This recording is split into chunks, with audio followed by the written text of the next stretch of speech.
ताको राखे साईं मार सके ना कोई।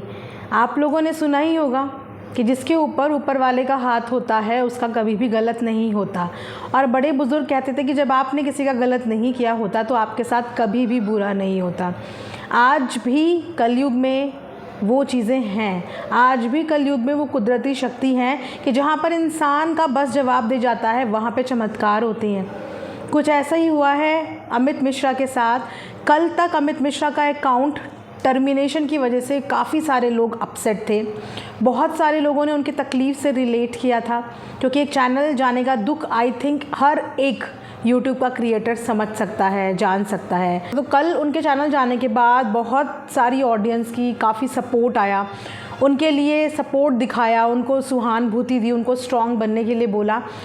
और आज आप सबके बीच में वापस से अमित मिश्रा का 4 मिलियन सब्सक्राइबर का चैनल वापस आ गया। मैं बहुत ज़्यादा खुश हूँ और मैं बहुत ज़्यादा थैंक यू बोलना चाहूँगी उन एजेंसी वालों का कि उन्होंने किसी की मेहनत को कंसिडर किया, किसी की मेहनत को समझा और उसको चांस दिया। गलतियाँ हर इंसान से होती है अपनी ज़िंदगी में, लेकिन अपनी गलती को अगर कोई सुधार ले तो फिर उसको मौका ज़रूर देना चाहिए। अपने चैनल पे जो भी गलतियाँ उनसे बीते दिन हुई, अपने इस ठोकर से वो आगे आने के लिए सचेत हो जाएंगे। क्योंकि इंसान ना ज़िंदगी में गलतियों का पुतला है, इंसान से ही गलतियाँ होती हैं और माफ़ भी इंसान ही करता है। कभी कभी हमारा दिमाग काम नहीं करता और हम कुछ ऐसी चीज़ें कर देते हैं जो गलत होती हैं, लेकिन उस वक्त हमारा दिमाग काम ही नहीं कर रहा होता। कुछ ऐसी ही सिचुएशन अमित के साथ भी थी बीते दिनों, क्योंकि 10 दिन से वो अपने चैनल के स्ट्राइक को लेके बहुत ज़्यादा परेशान थे। उन्हें दूर दूर तक कोई भी रास्ता नज़र नहीं आ रहा था, समझ नहीं आ रहा था।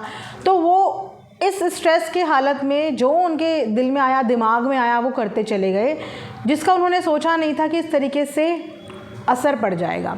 नो डाउट कि उन्होंने उन चीज़ों में काफ़ी गलतियां करी और मेरे को ये भी यकीन है कि वो अपनी उन गलतियों के लिए सुधार भी ज़रूर करेंगे।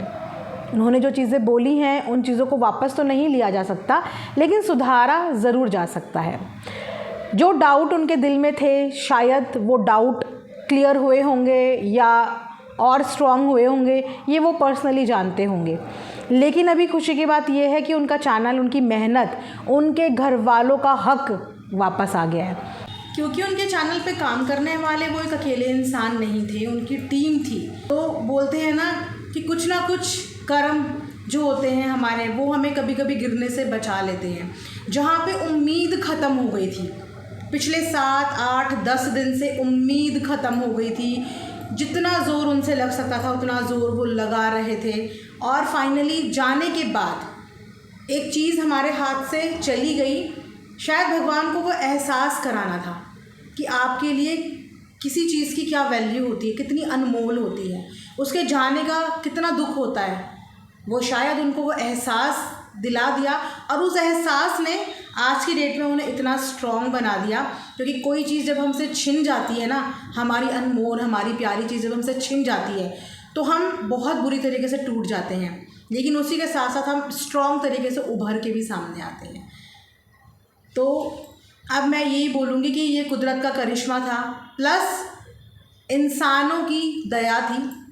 उन कंपनी वालों ने कंसिडर किया किसी की मेहनत को, उन्होंने समझा चीज़ों को, और उन्होंने जो किया, मैं उनके लिए बहुत ज़्यादा शुक्रगुजार हूँ कि थैंक यू सो मच कि आपने किसी की मेहनत को वेस्ट नहीं होने दिया, बर्बाद नहीं होने दिया। वरना वो लड़का पता नहीं कितने टाइम तक डिप्रेशन में चला जाता, पता नहीं कितने टाइम तक वो स्ट्रेस में रहता, पता नहीं कितनी उसकी हालत ख़राब होती या वो क्या करता। कुछ लोग होते हैं जो अपनी लाइफ में बहुत एक्सप्रेसिव होते हैं, जो अपना गम, अपना दुख जो है वो एक्सप्रेस कर देते हैं, और कुछ लोग होते हैं जो एक्सप्रेसिव नहीं होते। उन्हें इनफैक्ट 4 लोगों के बीच में ये भी नहीं पता होता कि हम अपना पॉइंट ऑफ व्यू रखें कैसे, हम इसे कैसे प्रेजेंट करें। क्योंकि शब्दों के साथ हेर फेर, शब्दों को सही तरीके से प्रेजेंट करना उनको वो नहीं आता, और बस वहीं पे कभी वो गलत साबित हो जाते हैं, कभी वो सही साबित हो जाते हैं, क्योंकि अपने शब्दों पे पकड़ नहीं होती है। तो चलिए, मैंने सोचा जितने भी लोगों को कल बहुत ज़्यादा टेंशन हुई थी, उन्हें यही लग रहा था कि कुछ भी होता पर चैनल ना जाता। मुझे बहुत अच्छा लगा लोगों के कमेंट्स देख के, आप सबकी सपोर्ट देख के, कि एटलीस्ट आप लोगों ने अगर एक गलती को गिनवाया तो दूसरी चीज़ के लिए ये भी मैक्सिमम लोगों ने बोला कि कुछ भी होता पर किसी का चैनल नहीं जाना चाहिए था। ठीक है, उन्होंने गलत किया लेकिन उनका चैनल नहीं जाना चाहिए था। ये चीज़ आप लोगों ने अंडरस्टैंड करी ना, बस यही चीज़ हमें इंसान बनाती है कि अगर आपको किसी की गलती भी दिख रही है ना, तो कम से कम इस चीज़ को भी नोटिस करो कि वो गलती किन कारणों की वजह से हो गई, वो चीज़ें क्यों हो गई, उन चीज़ों के पीछे रीज़न क्या है, लॉजिक क्या है, भावनाएं क्या थी, फीलिंग्स क्या थी। तो बहुत सारी चीज़ें क्लियर हो गई हैं अब, और वापस से आपको अमित मिश्रा यूट्यूब में शॉर्ट्स बनाते हुए बहुत जल्दी फिर से नज़र आएंगे, क्योंकि एक स्ट्रेस ख़त्म हो गया। क्योंकि अपने सामने से कोई चीज़ जाती है ना तो बुरा लगता है, चाहे वो कोई भी हो, चाहे वो कोई भी हो। और मुझे पर्सनली बहुत बुरा लगता है, बहुत बुरा। मैं चाहे किसी से बात करती होंगी, चाहे ना करती होंगी, चाहे मैं कभी उनको अपना फीलिंग बता पाती होंगी, चाहे ना बताती होंगी, लेकिन कभी भी मेरे सामने जब भी किसी क्रिएटर के साथ ऐसा हुआ है ना, चाहे वो कोई भी हो, मुझे बहुत बुरा लगता है, बहुत तकलीफ़ होती है जब किसी के चैनल पे किसी भी तरीके की इस तरीके की परेशानियाँ आती हैं, तो मुझे बहुत तकलीफ़ होती है। और मैं बस यही चाहती हूँ कि यूट्यूब एक फैमिली है, ठीक है, यहाँ पे कभी हमारी बनती है, कभी बिगड़ती है, कभी हमारे थॉट्स मैच नहीं करते, कभी हमारे बीच में डिफरेंसेस होते हैं, कभी अपना अपना अलग अलग ओपिनियन होता है, पॉइंट ऑफ व्यू होता है, बट इन द एंड हम लोग इंसान हैं, और इंसान है फीलिंग से भरे हुए।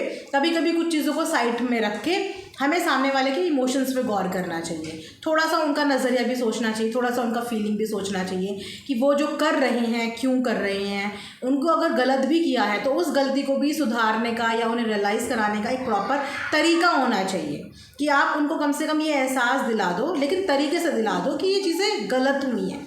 यही चीज़ हमें इंसान बनाती है। अब अमित मिश्रा इतने कोई मैच्योर नहीं है, he is not enough mature कि मैं बोलूँ उन्होंने ज़िंदगी के बहुत तजुर्बे ले लिए हों, इतने तजुर्बे उन्हें ज़िंदगी के नहीं हैं, और शायद इसीलिए उन्हें पता ही नहीं चला कि उन्होंने कैसे क्या करना है। अब वहीं पे उनसे गलती हो गई, जिस गलती के लिए ऑडियंस उनसे आज भी नाराज़ है, और आप लोगों का नाराज़ होना बनता भी है। तो आप लोग अपनी नाराज़गी निकाल सकते हैं जब तक आपका मन करे, आप लोगों का हक बनता है। अगर आप लोग प्यार करते हैं तो आप नाराज़ भी हो सकते हैं, है ना। लेकिन मुझे इस चीज़ की खुशी है कि उनका चैनल वापस आ गया। आने वाले टाइम में हो सकता है वो आपकी सारी नाराज़गी भी दूर कर दें, जो आप लोगों को उनसे शिकवे शिकायत है, वो शिकवे शिकायत भी बहुत जल्दी आप सबके सामने से दूर हो। तो ये वीडियो मैं यहीं पे एंड करती हूँ। Thanks for watching earth mom Dehradun.